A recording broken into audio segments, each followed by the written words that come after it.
आणि कवित्री यांना नमस्कार. माझं नाव मंजुळा कुचे. माझी कविता ही एका मुलीनं मांडलेल्या हुंड्याबद्दलच्या शोकांतिकेवर आहे. त्या कवितेमध्ये ती आपली शोकांतिका मांडते. कवितेचं नाव आहे, शीर्षक आहे लगीन. कविता अशी आहे. डोळ्यात सपान त्याच्या होते महा लग्नाचे, नाही भेटली त्याला ते दोन क्षण सुखाचे. बा राब राब मोहा शेता मंदीच अजून, एक एक पैसा पायी जिनं टाकीला जाळून.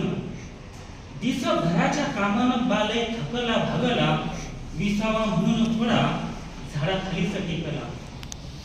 झोपेमंदी आला त्याच्या विचार लग्नाचा, आ वासून होता प्रश्न घेतलेल्या कर्जाचा.